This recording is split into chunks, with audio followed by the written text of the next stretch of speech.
Here we are going to be learning about number systems, and like I'm only going to tell you about two right now, binary and decimal. So how to convert from binary to decimal, that's the one which we're going to be covering in this video. And in further videos we're not going to be including these two because these two are not as important as binary and decimal. This is actually not in your syllabus. If you're watching it for fun, you can go ahead, but this is not in your syllabus and it's not necessary to learn it. I'm just saying it from a point of view which can help you in exams or competitive exams. Okay, so now if you're wondering what the base is, so now in symbol is, I'm just gonna show that to you. I'll go here to the next page. So let me show you an example, maybe if you can understand that better. Let me see. Yeah, so now say we have 252 on base 10. So this is normal number, it's a number, simple number. Okay, so now we want to convert this base 10. Base 10 means decimal. We want to convert this base 10 to a binary equivalent. So what a binary equivalent means, I'll write that down. Right, binary equivalent. Okay, so what basically binary equivalent is that, now that this 252 is on a base 10, so on 252 the same number on base 2 is going to be its binary equivalent. So I'm just going to write down in steps. Okay, so step 1, what we're going to do is we're going to divide 252 with 2. Okay, and we're not gonna just divide it normally. Okay, there is a special way to do that.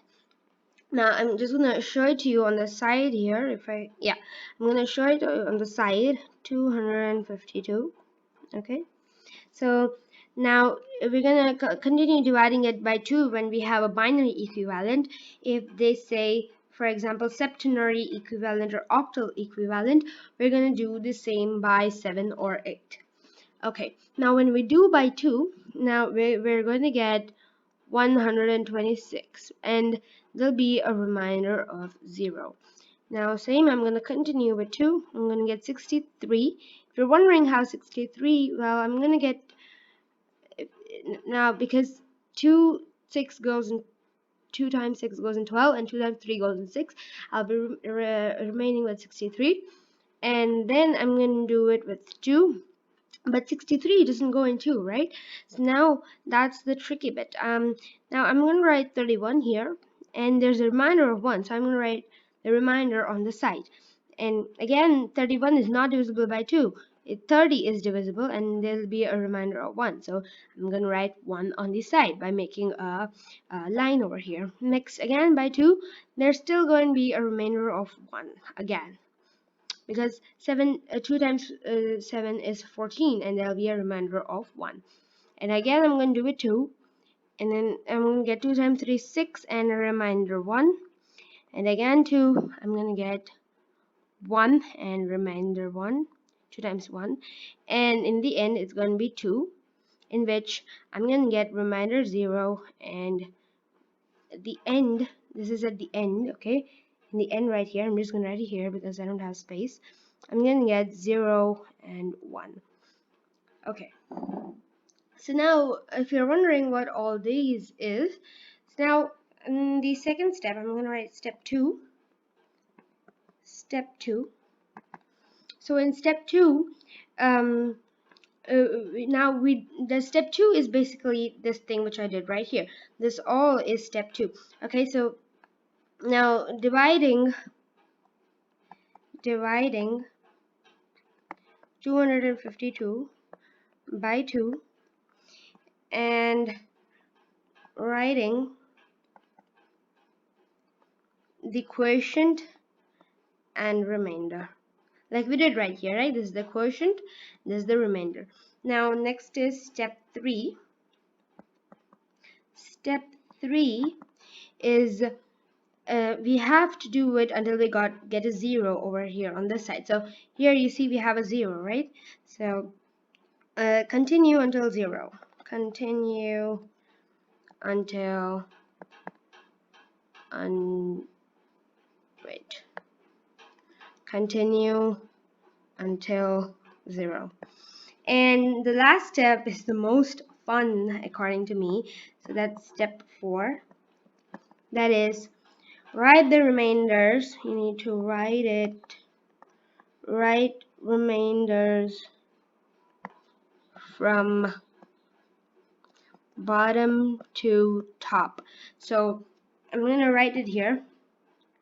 So the binary equivalent of 252 on base 10 is basically going to be, let's write this from back to front. Okay, so this is 1. Okay, you can see 1. I'm going to write 1 here and a 1 here, 1, and again 1, 1, 1, 1, 1, 1, 1, 1, 0, 0, and we're not gonna count that. Okay, so that's gonna be 0, 0. This is on base 2. So now if you get it here, if you notice, we have only and only used ones and zeros. Like here, the symbol is only ones and zeros. It does not have now if you consider, say, septenary, it will have 1 to 6, 0 to 6, and octal will have 0 to 7, and decimal will have 0 to 9. Okay, so these are the basis of the number. So now here I've got it that 252 on base 10 is equal to 1 1 1 1 1 1 0 0 on base 2. So here this number 1 1 1 1 1 1 0 0 to the base 2 is the binary equivalent of 252 to the base 10.